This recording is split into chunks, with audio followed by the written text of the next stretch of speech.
Bunny McDiarmid has been part of the environmental movement since 1987.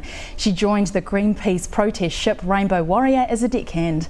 Bunny is passionate about protecting the environment, and she has always been part of the protest movement against nuclear testing in the Pacific. In May 1985, the Rainbow Warrior assisted with the evacuation of the Rongelap atoll, a campaign that was hugely significant to the whole crew. 30 years on, her activism has led her to work on reducing emissions in New Zealand, climate change in the Pacific, and standing against deep-sea oil drilling. She is currently the Executive Director of Greenpeace New Zealand. Kia ora, Bunny, and thank you very much for joining us. Kia ora. Bunny, let's start by talking about what you were doing around the time before you boarded Rainbow Warrior. You were already an activist for the environmental movement. What kinds of things or what kinds of issues were you protesting at the time?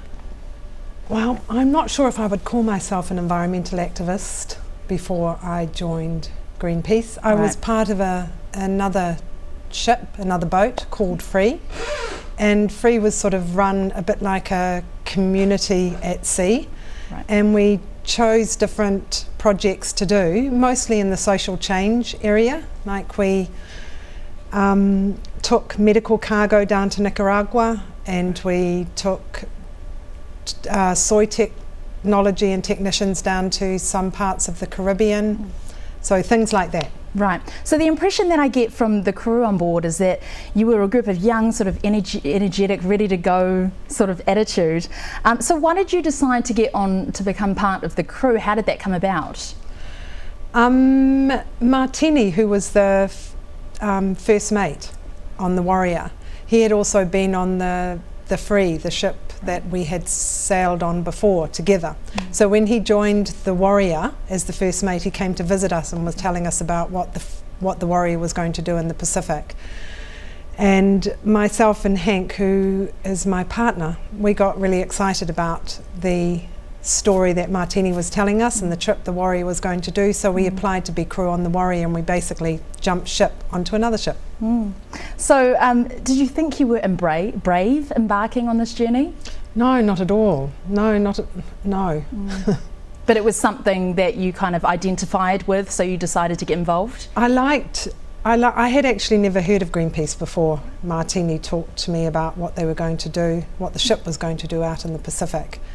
And that sounded really interesting, and so that's why I was interested in joining, and also because it was eventually coming to New Zealand, which is my home, and I had been away for a long time, so it was for a number of different reasons. Yeah.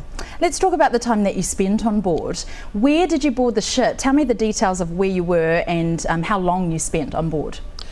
Joined the Warrior in St. Augustine in Florida.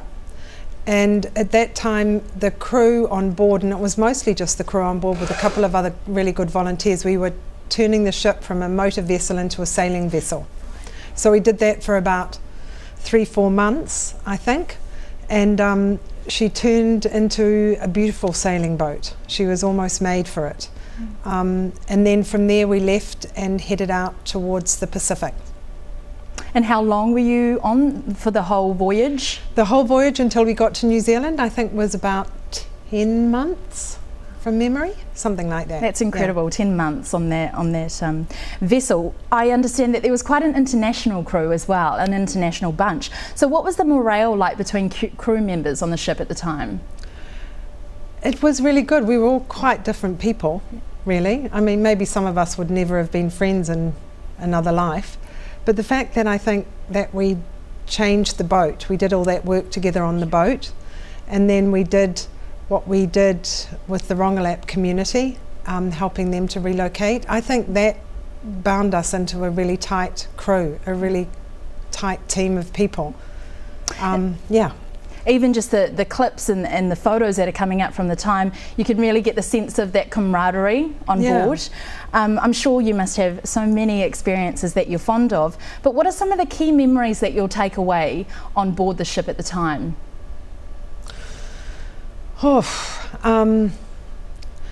I can still see the grain of the deck if I close my eyes, and I can still smell the tar on a really hot day between the planks on the deck. I can remember once really late at night when we were sailing across the Pacific, having to repair a sail on a sewing machine on deck in the night. And I was sewing, on the other side was Pete Wilcox, the skipper, who was dragging the sail out the other side. So wow. It's quite an interesting image of sailing along on a boat in the middle of the Pacific while you're sitting out on deck sewing. Absolutely, yeah. The Rongelap evacuation that happened, it happened shortly before the bombing. What was the situation there? Well, Rongelap is an atoll in the Marshall Islands, which is in the North Pacific. And the Marshall Islands was where the United States did their nuclear testing program in the 50s. And one of the tests that they did, the Bravo test, which was an atmospheric nuclear test, they went ahead and did it knowing full well that the direction the wind was blowing in would carry the radioactive fallout from that test to other inhabited islands, one of which was the Rongelap community. So on that day, it basically, what they thought was snow, it rained snow or rained radioactive fallout onto the entire island and everyone that was living on it. And from that moment on, people got very sick. And over the course of many, many years, they had all kinds of health problems, from jellyfish babies to one of the young boys died from leukemia. Wow. All all kinds of different thyroid cancers that many of the children who were living there at the time got.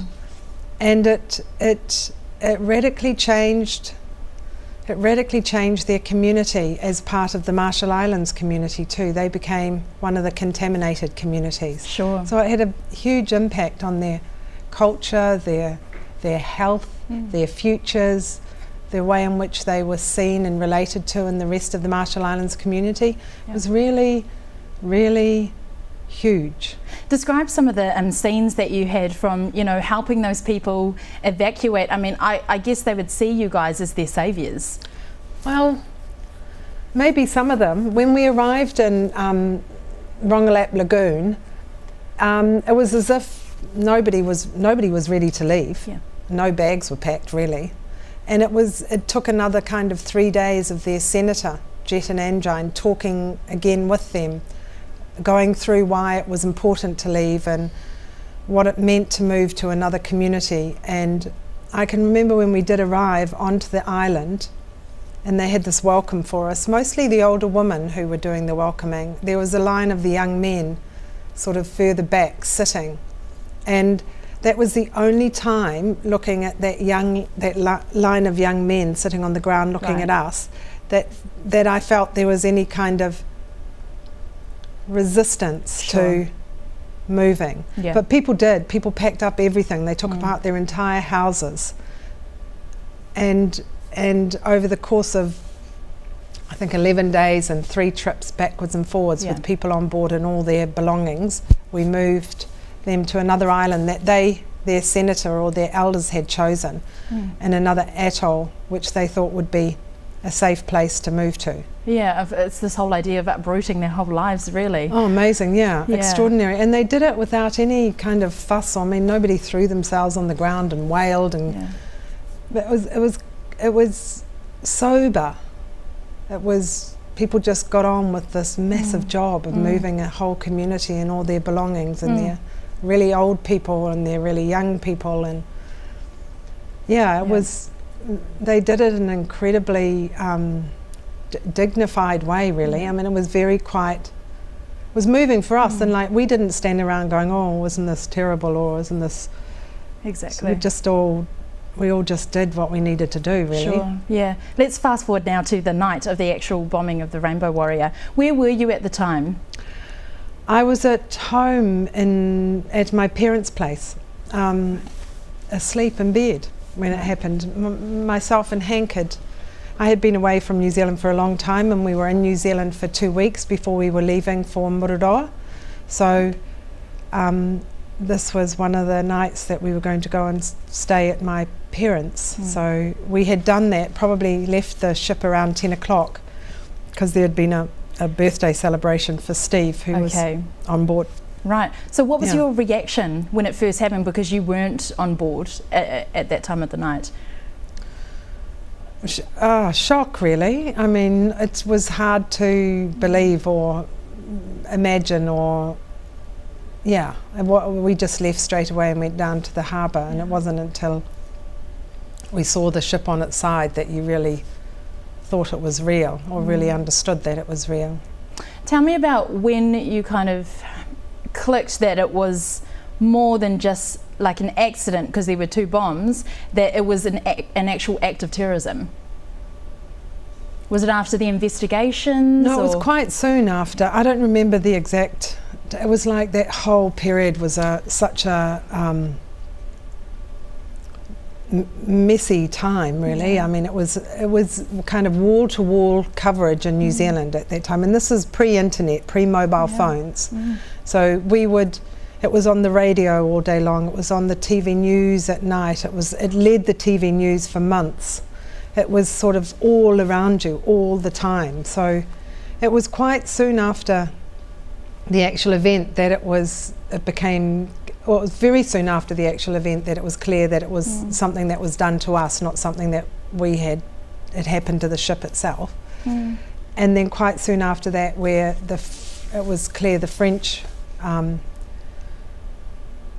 it was the French government that was involved, or the French Secret Service that was involved. Yeah. So I mean, this incident is something that's very significant to New Zealand's history, Yeah. but even more so for those who were involved at the time, like the crew, like you yourself, the crew members. So how did it change your life? I don't know, to be honest. I mean, I stayed working for Greenpeace. Yeah. I think it made all of us feel like, fighting for a world that was free of nuclear weapons, and a region and a country that was nuclear free was really, really important.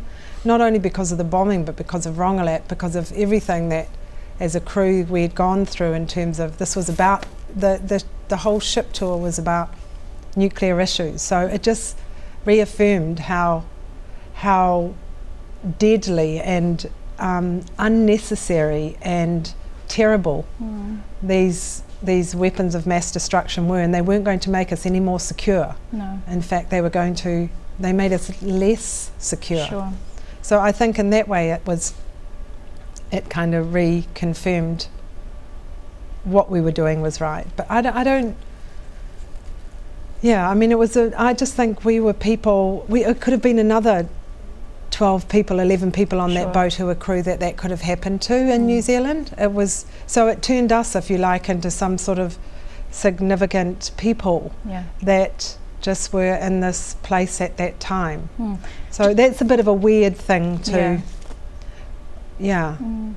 Just lastly, what would be some of the what would a lesson be that you could carry on to the younger generation to sort of teach with this event that happened 30 years ago? We thought about this a lot because it's the 30th anniversary. What's the connection between what happened there and what we're doing today? And what we decided the best thing was about celebrating activism and celebrating courage. And it doesn't matter whether it's a really small act of courage. Sometimes really individual, single acts by an individual have extraordinary powerful impact. Sometimes acts by groups of people getting on a boat, which many New Zealanders did. For many years they got into little boats, sailed across the Pacific in the middle of winter against prevailing winds to go and stand up against nuclear testing, to stand up for something that mattered. And I think that's the connection. New Zealand has this incredible history of activism. We were the first country to give women the vote. Parihaka, Bastion Point. All of this has defined us as a country. And now both Greenpeace and New Zealand are really kind of welded at the hip in terms of our acts of courage. And the bombing, I think, did that. So it tied us together in a way that will be in our histories are intertwined for a very long time. So I guess, to have the courage sometimes to stand up even if it's a small act. Sometimes, you know, the first time you go to school and you have to disagree with a group of your peers is really, really hard. Yeah. That can be a massive act of courage.